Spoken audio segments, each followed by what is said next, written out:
आपण रोजच्या जेवणात कोशिंबीर किंवा सॅलड खातच असतो, पण अशा पद्धतीचं सॅलड खा ज्यात भरपूर प्रमाणात vitamin C, fibre, blood pressure, अनेमियासारख्या आजारांवर उपयुक्त, शरीरात हिमोग्लोबिनचं प्रमाण वाढेल आणि केस गळती कमी होईल. या पद्धतीने कोशिंबीर बनवून बघा, तुम्हाला नक्की आवडेल. नमस्कार, मी वंदना किचनमध्ये आपलं स्वागत आहे. आज मी तुम्हाला बनवून दाखवणार पौष्टिक, चवदार, बहुगुणी बीटरूट कोशिंबीर. बीटरूट कोशिंबीर बनवण्यासाठी इथे मी मिडियम साईजचं ताजं बीटरूट स्वच्छ धुवून घेतलंय. सर्वात आधी आपण बीटरूट कट करून घेऊया. बीटरूट घेताना नेहमी ताजं आणि कडक बीट घ्या. नरम पडलेलं शिळं बीटरूट घेऊ नका. चाकूने बीटाचं पुढचं आणि मागचं देठ कट करून घेऊया. बीटावरची पातळ साल चाकूने किंवा पिलरने काढून घेऊया. तर इथे मी चाकूने बीटावरची पातळ साल काढून घेत आहे. बीटरूट शिजवून खाण्यापेक्षा कच्चं खाणं शरीरास उपयुक्त आहे, पण बरेच मंडळी कच्चं बीट खाण्याचा कंटाळा करतात. पण या पद्धतीने कोशिंबीरच्या रूपात बीटरूट खाऊन पहा. ज्या मंडळींना बीटरूट आवडत नाही ते सुद्धा रोज बीटाची कोशिंबीर खातील आणि बीटात असलेले सर्व पोषक तत्व शरीराला मिळतील. तर इथे मी चाकूने बीटरूटवरची पातळ साल काढून घेतली. आता बीट आपण 2 तुकड्यात कट करून घेऊया. किसणीच्या मोठ्या होलने बीट आपण किसून घेऊया.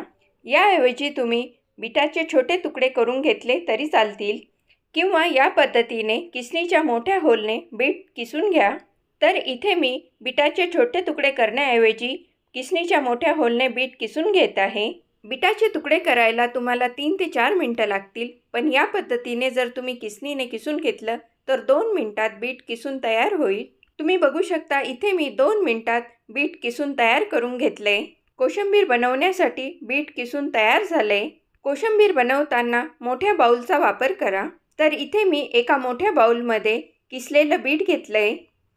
आता त्यात एक मिडियम साईज काकडी स्वच्छ धुवून काकडीवरची साल काढून घेतली आहे. काकडी छोट्या तुकड्यात कट करून ती ॲड करूया. एक मिडियम साईज टॅमॅटो स्वच्छ धुवून बारीक चिरून तो ॲड करूया. एक मिडियम साईज कांदा बारीक चिरून घालायचा. जर तुम्हाला कांदा नको असेल तर नाही घातला तरी चालेल. मूठभर स्वच्छ धुवून बारीक चिरलेली कोथिंबीर ॲड करूया.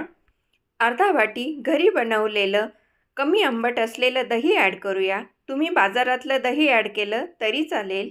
अर्धा टीस्पून काळं मीठ ॲड करूया. याऐवजी तुम्ही अर्धा टीस्पून साधं मीठ वापरलं तरी चालेल. अर्धा टीस्पून जिरेपूड ॲड करूया आणि 1 चमचा गूळ पावडर ॲड करूया. जर तुमच्याकडे गूळ पावडर नसेल तर गूळ बारीक चिरून घातला तरी चालेल. इथे माझ्याकडे गूळ पावडर आहे, त्यामुळे मी 1 चमचा गूळ पावडर ॲड करते. आता चमच्याने आपण कोशिंबीर छान एकजीव करून घेऊया. कोशिंबीर एकजीव करायला आपल्याला 2 ते 3 मिनटं लागतील. बीटाच्या कोशिंबीरमध्ये बीट स्पेशल इंग्रेडियंट्स आहे, त्यामुळे बीटाची क्वांटिटी नेहमी जास्त ठेवा. काकडी, टॅमॅटो, कांदा बीटापेक्षा कमी क्वांटिटीमध्ये वापरा. बीटरूट शिजवून खाण्यापेक्षा अशा पद्धतीने कोशिंबीर बनवून कच्चं बीटरूट खाणं कधीही शरीरासाठी योग्य आहे.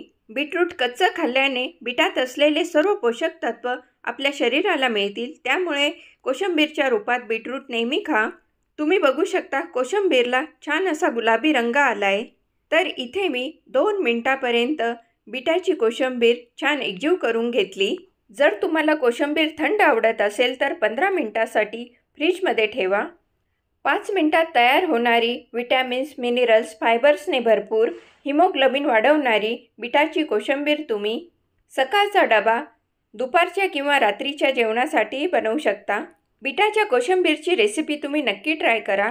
आजची रेसिपी कशी वाटली कमेंट्स करून कळवा.